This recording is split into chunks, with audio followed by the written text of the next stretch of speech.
on. I think I've lost my lip gloss again. Sometimes I can be such a clay-brained clackdish. Here it is. Wait, I didn't leave it here. It must have been my cat, that roguish barnacle. Just kidding, sweetie. I love you, you gallant turtle dove. Hi, I'm Crystal, and today in this video, we're going to look at insults and praises in Shakespeare's play. Shakespeare had an amazing gift for finding words that painted a picture in the mind's eye, and his insults were no exception. Check out these impolite adjectives that Shakespeare's characters hurled at each other.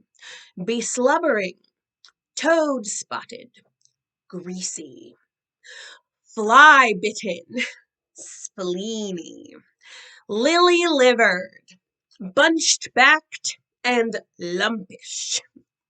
If you were an unliked character in a Shakespeare play, you might have been called a hugger-mugger, a barnacle, a hedge pig, or a pantaloon.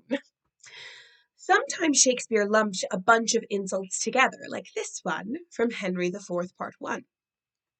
You starveling, you eel-skin, you dried neat's tongue, you bull's pizzle, you stockfish. Sometimes he kept the language pretty plain, but the message was still pretty biting, like the line from Troilus and Cressida. Thou hast no more brain than I have in mine elbows. And sometimes he kept it short, like in Macbeth. What, you egg? Regardless of the form of the insult or the language, Shakespeare wanted to show that he was the wittiest and the most clever, and the same was true for his compliments. While he showed off his smarts by making the nastiest insults, he also tried to prove that he was the most flattering and romantic and generous, too. If a Shakespearean character admired you, they might call you something like a sugared primrose, a fair-faced whiffler, or a tender-smelling kixie-wixie. Now, who wouldn't want to be called that? Shakespeare knew the power of a good metaphor to conjure up emotions and images, and that power certainly extended to his insults and praises.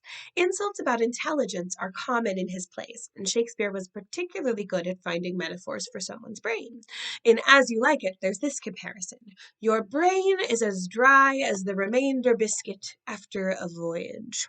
Or there's this comparison from Henry IV, Part 1. There's no more faith in thee than a stewed prune. But metaphors can work for good too, like in this famous line from Romeo and Juliet. But soft, what light through yonder window breaks? It is the east, and Juliet is the sun. Being compared to the sun is much nicer than being compared to a stewed prune. So now it's your turn. Try creating your own outrageous insults or flattering compliments by using Shakespeare's colorful language. Visit our experience guide for a list of words to try and see how you could write your own 12th night scene between Olivia and Orsino using your compliments and insults.